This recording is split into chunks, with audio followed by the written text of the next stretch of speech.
Killed in USA. The profiting off the American death. There are so many ways to kill a man in America, and most of them don't require a weapon. The violence of the American state often operates quietly, through procedures and paperwork rather than guns or overt force. Bureaucracy can kill just as effectively as a weapon. Denial letters, case closures, and administrative indifference systematically manufacture suffering while maintaining the appearance of order. Lives are destroyed not through malice, but through policy, forms, and delays, leaving victims invisible and the state absolved of responsibility. This bureaucratic cruelty becomes tangible in the case of a young immigrant in El Paso, whose starvation, exploitation, and coerced labor remained invisible until death rendered the harm undeniable. An empty apartment, a notebook chronicling his suffering, and the absence of formal documentation left authorities with a scene impossible to process under conventional procedures. No employer, no lease in his name, no payroll records, no witnesses. Without the bureaucratic markers the system recognizes, the harm cannot be acknowledged, investigated, or punished. His death exemplifies the deadly efficiency of administrative neglect. The state neither acts nor intervenes, yet its policies, and its indifference, ensure that the most vulnerable are left to die, their suffering erased unless it can be codified into paper and filed. This is the perfect American death, clean, bureaucratically convenient, and solvable only through blame assigned to the dead.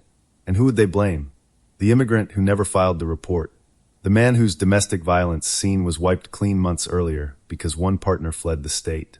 The undocumented worker whose starvation was not the tragedy of poverty, but the intentional withholding of wages by a boss who exists only in conversation, never on paper. A corpse is easy. A perpetrator that the state has never bothered to see is impossible. The detective closes the notebook, the latex on his fingertips whispering against the cardboard cover. Around him, the apartment is quiet. Too quiet, the kind of silence that feels constructed by negligence rather than nature. Everything about the scene screams violence, but none of it fits the state of Texas's bureaucratic definition of harm. There are no broken bones, no weapon, no assailant, just a human body systematically emptied by fear, hunger, and unpaid labor until it could no longer sustain the fiction of survival. This is the kind of death America specializes in, a death that looks accidental, inevitable, even self-inflicted, as long as you ignore the people who engineered the conditions. And as the detectives take their final photographs, as the medical examiner zips the bag, as the landlord prepares to relist the unit, the same monstrous absurdity echoes through every official report, every shrug, every signature, every denial that preceded this moment. If this wasn't a substantial threat of personal injury, then what is? If starvation, coercion, wage withholding, chemical ingestion, and 24 consecutive days, and over a month overall of documented physical deterioration do not qualify, then what exactly must a man endure before the state admits he was in danger? Must he be shot? Must he bleed? Must he leave behind a corpse in an apartment for the smell to certify his suffering? Or is the truth even worse that in America, the only injury that matters is the one convenient enough to file? The question becomes unavoidable. What counts as a substantial threat of personal injury? Is being forced to starve for 24 days in a row not an injury? Is the forced swallowing of expired ibuprofen and other household chemicals to quiet the pain of hunger not an injury? Is the scientifically documented link between prolonged starvation and chronic disease not an injury? If these are injuries, then why the fuck am I being denied help on the basis of insufficient evidence? Is it ignorance? Is it laziness? Or has bureaucratic cruelty become so routine, so normalized, that my case is just another file, another immigrant, another death the system prefers to imagine rather than prevent? What makes all of this unbearable is that it never happened. Not the starvation, that happened. Not the coercion, that happened. Not the withholding of wages, the threats, the fear, the psychological collapse. Those all happened. What never happened was the death. Because I survived human trafficking in the form of labor exploitation, wage withholding, retaliation, coercion, fraud, and sustained threats, including the weaponization of my immigrant status and the fear of deportation that comes along, and text messages with explicit death threats by Ramon Ontiveros, the state of Texas treated the truth of my suffering not as evidence, but as inconvenience. Had I died in that apartment, the bureaucracy would have mourned the absence of paperwork instead of a human being. Because I survived, the bureaucracy mourns the absence of a corpse. This is the final cruelty of American procedure. A living victim is a problem to be minimized. A dead one is a file to be closed, and neither condition produces justice. Arendt warned that evil thrives in the obedience of ordinary men. Foucault taught that institutions kill without touching. Bembe explained that modern states decide who must die by deciding who may be allowed to starve. Baldwin reminded us that America's innocence is a performance it forces its victims to admire. All four converge in my case like coordinates on a map. I suffered, and the state insists nothing happened. I lived, and the state insists nothing is wrong. The state of Texas treated my survival after experiencing human trafficking in the form of labor exploitation, wage withholding, coercion, fraud, and sustained threats, including weaponization of my immigrant status, like a misfiled memo, a nuisance to shuffle aside, a clerical headache. If I had died, the forms would have wept in neat columns, and someone might have sighed over a missing signature. Because I survived, I became a living bureaucratic embarrassment, a reminder that their procedures fail anyone who isn't already dead. This is no abstraction. Modern slavery in the United States thrives in offices, apartments, and workplaces.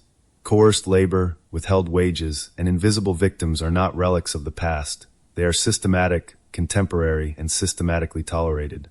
It's hard to tell whether I am the blueprint for Bales and Soodalter's research, or whether their research is just a mirror of the horrors I've already endured under Ramon Ontivero's control. But the state refused to see either, refused to investigate documented threats, wage theft, and coercion, leaving exploitation unpunished, suffering unacknowledged, and perpetrators shielded by paperwork. Bureaucracy is not neutral when it delays and denies. It is complicit. The administrative machinery that demands proof, while ignoring the lived reality of human trafficking functions as an accomplice, creating a system where the law recognizes injury only when it is convenient or administratively legible. The ultimate insult is that survival itself becomes evidence against the victim. The bureaucracy treats ongoing harm as irrelevant until a body can be presented. 24 days of forced starvation, coerced labor, and documented threats, explicit threats timestamped in police reports, complaints, and journals, do not count as a substantial threat of personal injury. The state refuses to intervene because the suffering does not fit its forms, its definitions, its boxes. The irony is monstrous. The paperwork that could save a life is demanded only after the harm is done, and the living are punished for not being dead. If this does not qualify as a substantial threat, then what exactly does? Even the federal government admits it cannot see survivors for what they are.